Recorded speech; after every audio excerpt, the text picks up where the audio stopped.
I'd say general takeaway is apply the rule that Wi-Fi always wins. And standards are important. So as we look at how there are a lot of other proprietary IoT wireless solutions that are out there that only existed probably because they did one thing really well, but they're proprietary type of solutions. I think people are reconsidering now that Wi-Fi Halo is here, there's a new way to look at the world for long distance, secure, reliable, better penetrating Wi-Fi.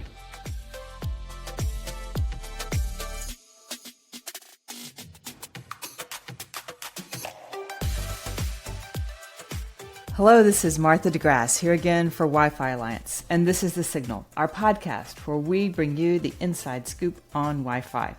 These are meant to be smart conversations with industry leaders. We want to deliver a new perspective on the growing portfolio of Wi-Fi technologies that we see changing the connectivity landscape.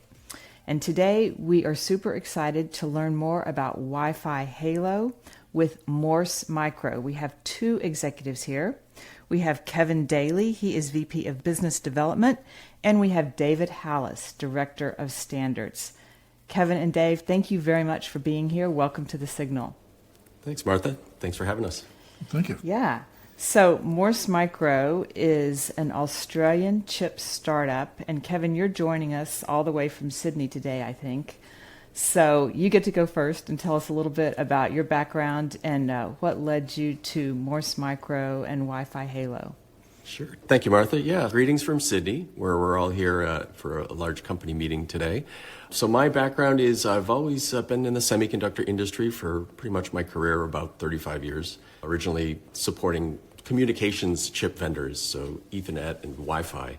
Great. So in the past 5 years or so, I've been helping Morse Micro bring our Wi-Fi Halo product to the market for volume production.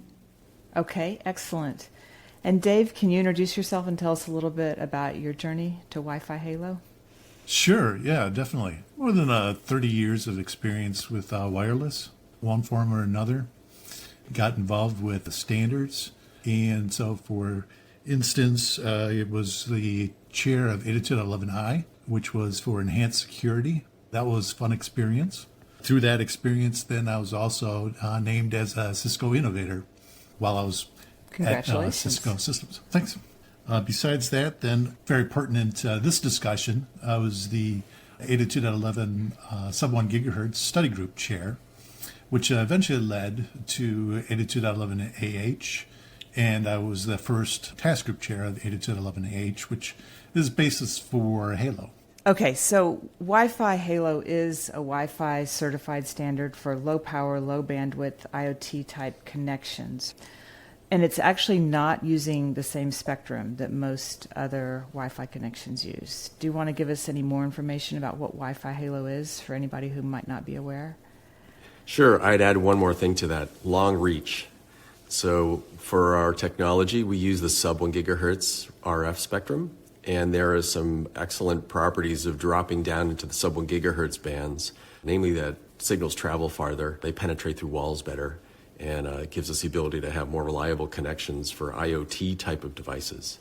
So it is lower data rate than some of the other traditional Wi-Fi, but we do certainly have an ability to make connections more reliable using sub-1 gigahertz Wi-Fi. Along those same lines, as far as the longer reach, initially I was with a company called Aeronet, which was eventually acquired by Cisco. And before 802.11 products were out in the field, we actually made products for the sub-1 gigahertz band.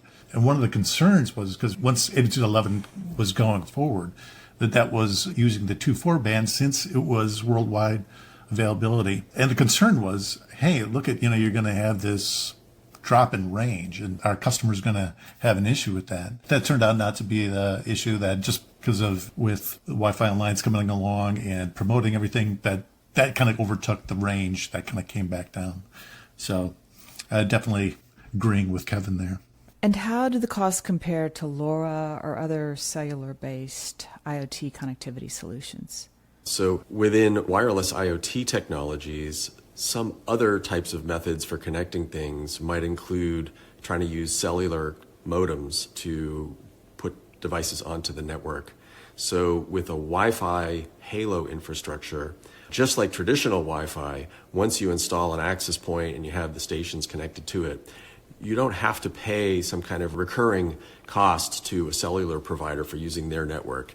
So there is a system cost benefit to using a Wi-Fi technology instead of having to use some kind of cellular technology that having to pay for a data plan every month. Okay, excellent. So let's talk about some of the use cases so far. I think that you've recently conducted tests in an agricultural environment where you had some pretty amazing results, right? Yes, so Neil Westy, one of the Morse Micro Fellows here, is very passionate about field testing. So he goes out and tests in rural environments to prove that the Wi-Fi halo reach can offer great benefits in things like agriculture or rural internet. So with the capabilities that we have with our chipset in certain countries, we can have well over a kilometer type of reach. So that's sort of a figure of merit for Wi-Fi halo, kilometer Wi-Fi. And certainly we can show multiple megabits per second at over a kilometer of distance. That's excellent. And as far as the device ecosystem, I realize that you need to find your way for your chipsets to make their way into routers as well as end user devices. Which usually comes first? The routers and then the end user devices get developed, or people find these really cool applications and they say, hey, we need a router to support this? Well, certainly we need both ends. We need the router or access point as well as the station devices that connect to it. So at Morse Micro, to try to solve that chicken versus the egg problem, we created both. So our chip has the capability to work either as an access point device or a station device.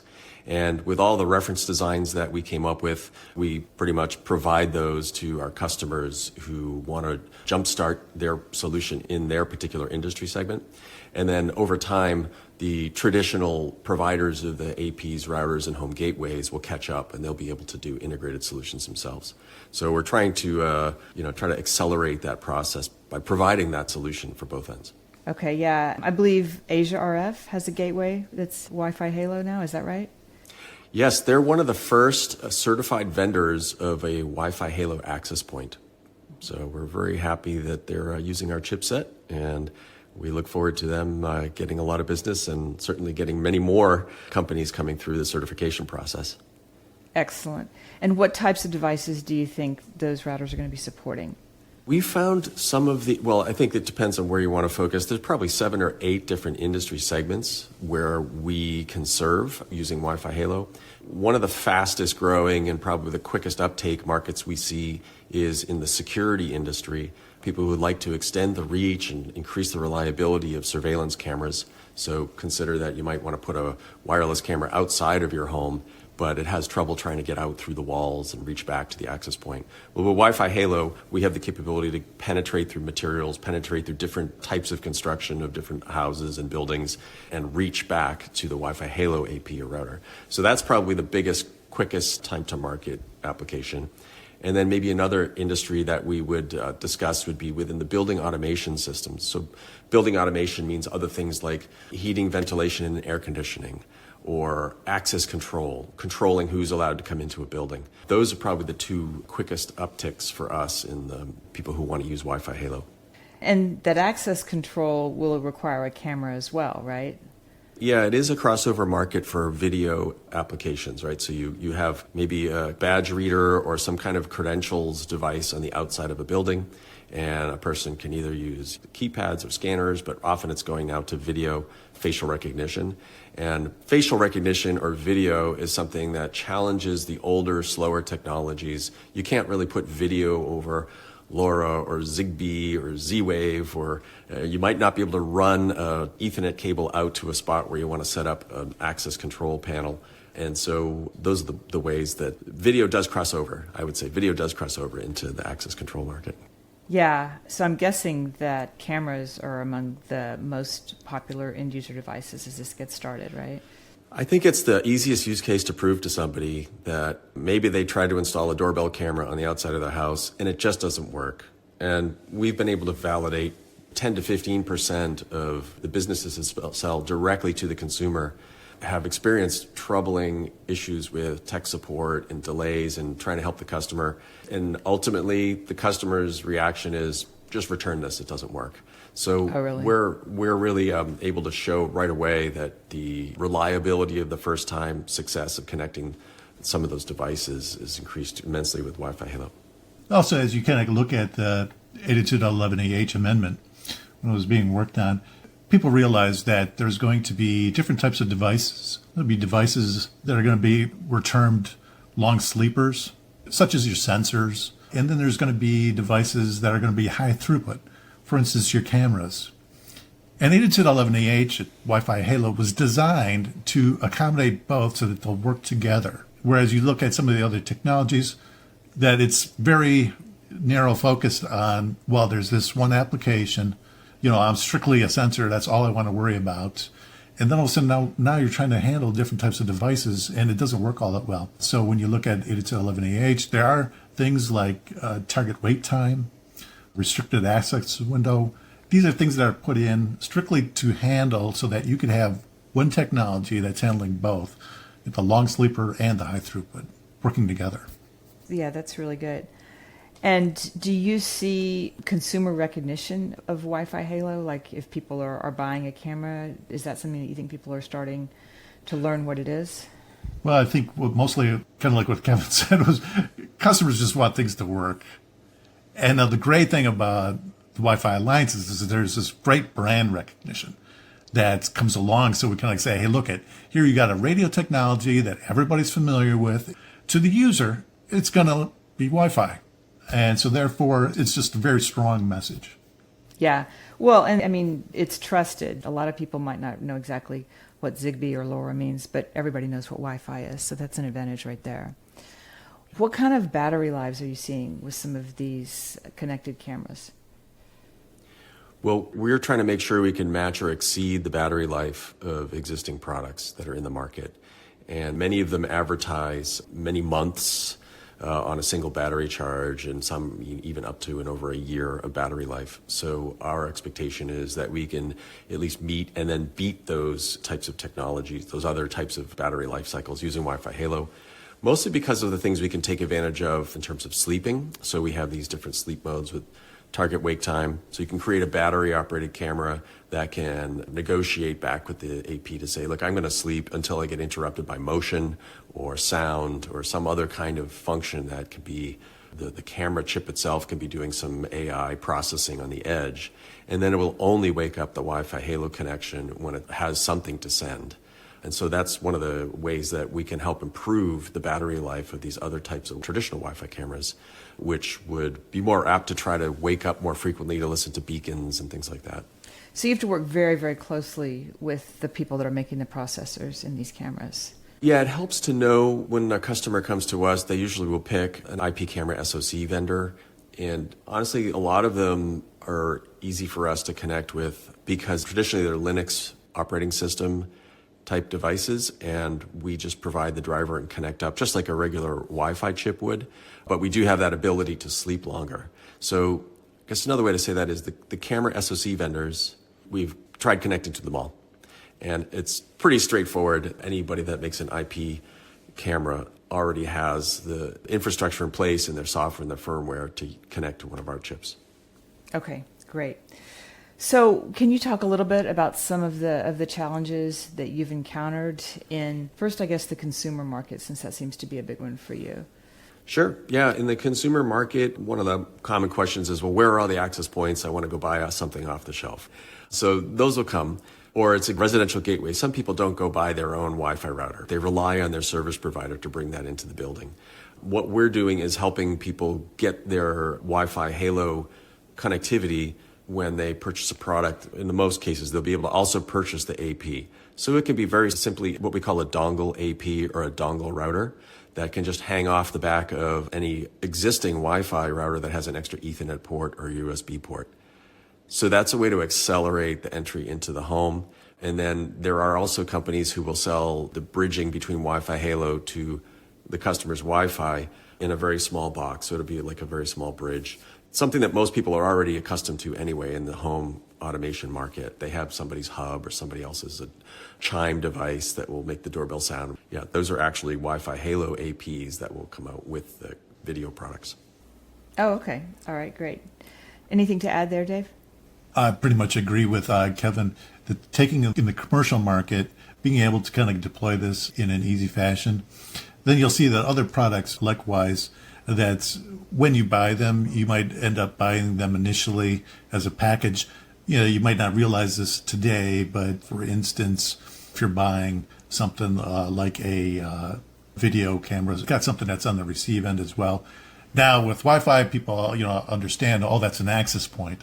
So it's a transition from something that's kind of like a vertical market where you're buying this matched pair, and we'll end up going to something that you'll end up seeing both strictly selling the camera and the access point as well.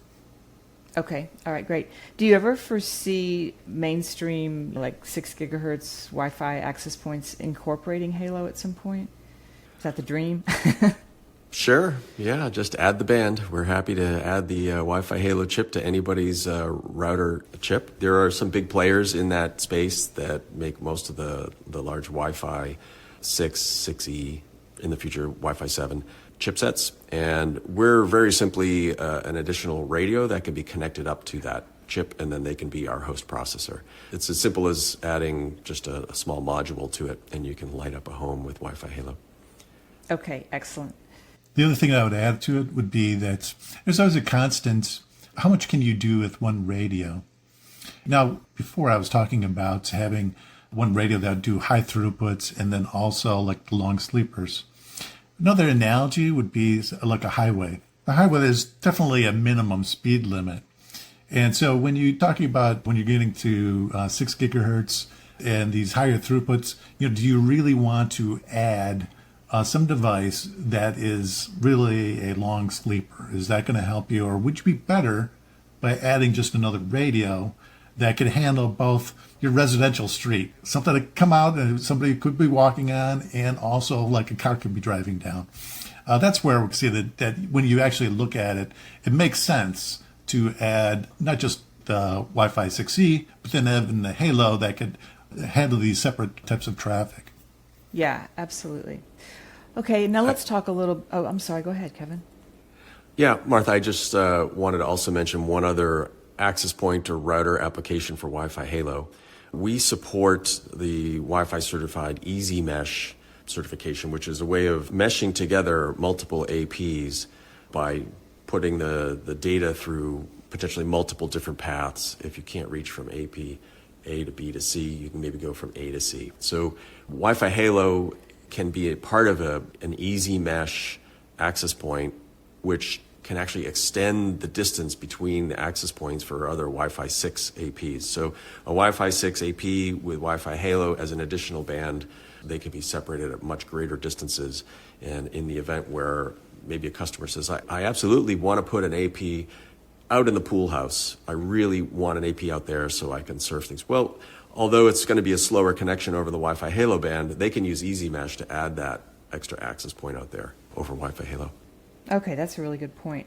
And then what about Matter? Do you think that a lot of the end user devices will support Matter that use Wi-Fi Halo? I think it depends on the industry. Matter has the most impact in the home. So for home automation users, they're trying to figure out how to control multiple things in their house with their favorite ecosystem application. They're one of maybe 3 or 4 different applications, but they always want to control something with their app, and they don't want to have to worry about, is it this brand or the other? The good thing about Wi-Fi Halo is we are Matter compliant. One of the fabrics that you can use to create Matter network is Wi-Fi or Ethernet. So we're happy to say, whether you want Matter in your home or you don't want Matter in your home, you can make a Wi-Fi Halo network support all those IoT smart home devices. Oh, that's good. All right, good. Okay, let's switch from talking about the smart home to the enterprise industrial setting. And it sounds like you have a little bit of traction there. Do you have anything that you can share with us about how enterprises are looking at Wi-Fi Halo and what they might use it for? Okay, well, enterprise as an industry segment for the traditional Wi-Fi AP vendors would include things like large office buildings where you're trying to add coverage for many people who potentially are roaming around. One of the great things about Wi-Fi Halo for enterprise is if you have certain IoT type of devices that you want to offload from your 2.4 gigahertz or 5 gigahertz network, you can put those down into the sub-gigahertz space of Wi-Fi Halo and then completely overlay any network with Wi-Fi Halo. So whatever the network plan was for that building, you can bring in Wi-Fi halo at a much lower infrastructure cost and cover larger areas, but also volumes of space. Because we can also put an AP on one floor, and it can take care of some, let's just say, for instance, some door locks or some HVAC. It can handle connecting up through the ceiling or down through the floor and through many more walls. So within enterprise buildings, it kind of gets more towards the building automation systems, where people, I think, will be most interested in using our technology. And then access control, that's another one. Door locks in a hotel or a dorm room or a school. And we talked at the beginning about agriculture, and that makes me think of also like mining or oil field services. Those might be applications as well, right? Yes. So if you consider open field mining, we have extremely long reach, so kilometer, multi-kilometer connectivity. And you can apply that for vehicle-to-vehicle communications, where many of these vehicles are constantly uploading and downloading position information, GPS position or GNSS position information to each other or from each other. There may be certain pieces of equipment that are being automated, So autonomous vehicles can be brought into the fold of the devices that help support a mining vehicle. Maybe another example would be a combine harvester out in a farm that it's out in the middle of the field. Well, that combine harvester can actually be a mobile router or mobile AP talking to all the sensors and other things out in the field as it goes and does its business. And you could have autonomous vehicles come up to maybe collect the grain coming off the harvester or figuring out the soil conditions if you're out fertilizing. Those are also applications for agriculture where you have good line of sight and long reach. I'm starting to understand why you're in Australia, right? I mean, all these things we're talking about are going on in Australia, I think. They are. There's mining and agriculture here. And if you've ever flown over the middle of the United States in an airplane and looked down and seen a whole bunch of circles down on the ground, each one of those is a very large field, probably half a mile across or 1 kilometer reach for that irrigation boom that makes it look like a circular pattern. We can help take care of the farmers who want to put a lot of things out in the field. So from a single AP, they could do like a 1 mile by 1 mile coverage from a single AP, maybe sitting in a silo or on top of a building. And that also makes farming much more energy efficient too, which is very important. Something along those same lines as far as, a lot of times when we talk about agriculture or mining, a lot of times people think about, oh, I've got these sensors and so forth. But when we're talking about agriculture, there's also cases where you're trying to bridge the same network to a number of different locations. So, for instance, if you look at a farm, there's actually a number of buildings. And instead of taking an internet connection and each of them having their own internet connection, you'd say, oh, you know what? I can have one internet connection and I could bridge this network. This used to be very common early days of wireless LANs. And this is definitely something that when you take a look at Halo and it's saying, hey, look, I can go these large distances for these different buildings and set up a network. It's not just the sensors. It's also different applications such as that bridging applications that'll help you out. Right, because most farms don't have tons and tons of bandwidth available from their internet provider, so that's important as well. I think I'll also add that we already have some trials underway with service providers who are going to bring Wi-Fi Halo out into rural areas so that they can offer the service, Wi-Fi Halo service, to devices in a field or in a village. So I think that's something that we could say is already underway. We're working pretty closely with one of the service providers to do that.